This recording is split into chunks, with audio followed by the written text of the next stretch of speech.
Je vous propose ici un schéma animé de la plante productrice de matière organique.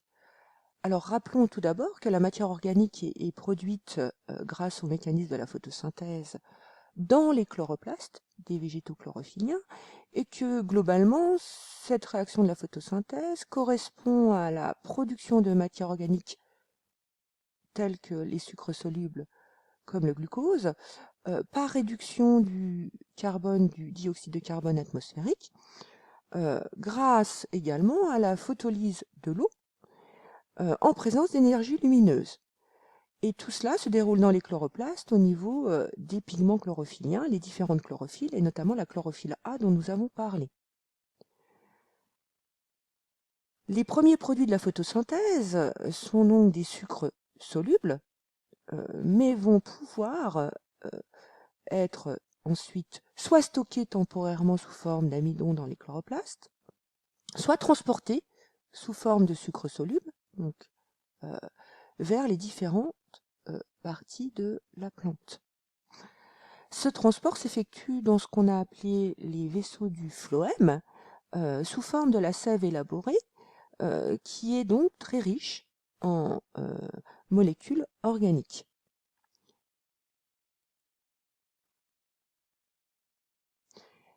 Les différents produits de la photosynthèse vont donc permettre à la plante, une fois transportée vers les parties qui en ont besoin, par exemple de synthétiser le composé majoritaire des parois des cellules végétales qu'on appelle la cellulose et qui est un polymère de glucose. La cellulose recouvre la membrane plasmique des cellules végétales pour constituer sa paroi. Donc la cellulose, la paroi, est extrêmement importante au niveau des cellules végétales puisqu'elle leur confère une résistance, une protection, et c'est un composé extrêmement répandu et qui recouvre donc toutes les cellules végétales. Les produits de la photosynthèse, une fois transportés vers les différents organes, vont aussi pouvoir être mis en réserve, mais cette fois-ci une réserve qui peut être longue, hein, sur un temps long, comme par exemple au niveau de bulbes, rhizomes, tubercules, ou alors dans les graines. Alors les réserves peuvent être de nature différente, elles ne sont pas forcément que glucidiques, comme l'amidon dont on a parlé précédemment, ça peut être des réserves sous forme de protéines, sous forme de lipides, on a vu tout cela en classe. C'est donc ici une matière organique issue de la photosynthèse qui va être stockée pour être utilisée ultérieurement, lors de la mauvaise saison, par exemple. Donc si on résume, on a des sucres solubles produits lors de la photosynthèse qui vont être métabolisés en différents produits, tels que la cellulose, dont j'ai parlé, l'amidon, dont j'ai déjà parlé également, mais aussi, par exemple, ces produits vont permettre la fabrication d'une molécule importante, la lignine, qui est une molécule qui va se déposer secondairement au niveau des parois des végétaux, donc qui va recouvrir la cellulose, ce qui va apporter une protection, une résistance supplémentaire aux cellules, une imperméabilité.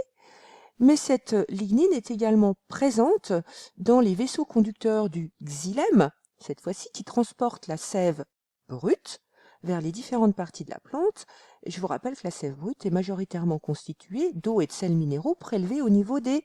racines. Alors, ces vaisseaux du xylème, sont constitués de cellules mortes qui sont des cellules dont les parois sont recouvertes de lignine, et ce qui va conférer une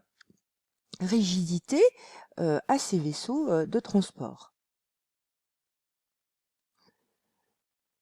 On voit également que certains produits de la photosynthèse sont par exemple des tanins qu'on va retrouver dans les feuilles de certains végétaux, synthétisés de manière plus ou moins abondante, et par exemple, ils vont conférer une certaine amertume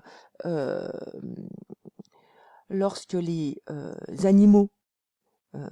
qui se nourrissent de ces feuilles, par exemple, vont les manger, et ce qui va les rendre beaucoup moins appétantes, ces feuilles, et indirectement, ce qui va permettre une certaine protection à la plante, la rendant moins appétante, moins comestible. D'autres produits, enfin, sont des produits qui confèrent des couleurs assez attractives aux fleurs des végétaux. Ces fleurs qui sont, je vous le rappelle, les organes de la reproduction sexuée, et qui vont donc servir à réaliser cette reproduction, et notamment grâce aux animaux pollinisateurs.